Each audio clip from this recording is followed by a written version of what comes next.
عمرك ذاكرت بالساعات وفي الآخر دخلت الامتحان وحسيت إن كل اللي ذاكرته طار؟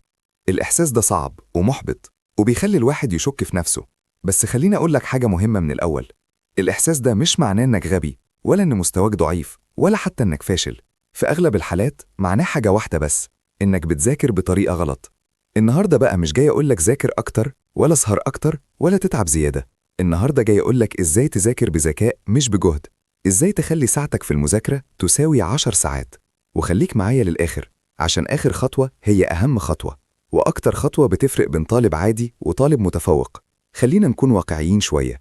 الذكاء مش في إنك تقعد 10 ساعات على الكتاب وإنت عينك بتوجعك ودماغك واقف. الذكاء الحقيقي إنك تطلع بأقصى نتيجة من أقل وقت. في طلاب بتقعد طول اليوم تذاكر ومش فاكرة حاجة، وفي طلاب تذاكر ساعتين بس وتدخل الامتحان وهي مطمنة.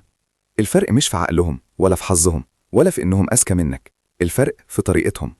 أول خطوة في المذاكرة بذكاء إنك تفهم قبل ما تحفظ. الحفظ من غير فهم زي إنك تبني بيت من غير أساس، مهما عليت في البناء هيقع. أول ما تفتح الدرس ما تجريش على الحفظ، اسأل نفسك الدرس ده بيتكلم عن إيه؟ حاول تمسك الفكرة العامة، اقرأ قراءة سريعة علشان تفهم الصورة الكبيرة. ولو وقفت معاك كلمة أو نقطة مش واضحة ما تعديهاش وتقول بعدين.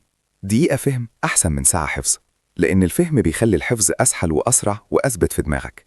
تاني خطوة إنك تذاكر كأنك هتشرح. بعد ما تخلص جزء اقفل الكتاب وحاول تشرح لنفسك بصوت عالي أو حتى في دماغك. تخيل إن قدامك شخص وبتفهمه. لو عرفت تشرح بسلاسة يبقى أنت فاهم. لو لخبطت أو نسيت تبقى دي إشارة إن الجزء ده محتاج شغل أكتر. الطريقة دي بسيطة بس قوية جدا، لأنها بتكشف لك ضعفك بدري بدل ما تكتشفه فجأة وانت قاعد في لجنة الامتحان. تالت خطوة، ما تذاكرش وانت مكسور أو تعبان. المذاكرة محتاجة طاقة وتركيز مش عافية. لو انت جعان أو نعسان أو مضغوط نفسيا مش هتستفيد حتى لو قعدت بالساعات. خد بريك، نام كويس، كل حاجة خفيفة، لأن نص ساعة مذاكرة وانت رايق أحسن من 3 ساعات وانت مخنوق. رابع خطوة، استخدم دماغك مش عينك. المذاكرة مش قراءة وخلاص، المذاكرة تفكير وتحليل وربط. اعمل أسئلة لنفسك، حول الكلام لنقط، اربط بين الدروس وبعضها، اسأل ليه وازاي. كل ما دماغك يشتغل أكتر المعلومة تثبت أكتر. خامس خطوة، راجع بذكاء.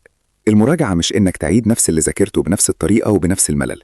راجع على فترات، بعد يوم وبعد أسبوع. حاول تفتكر الأول وبعدين تبص في الكتاب.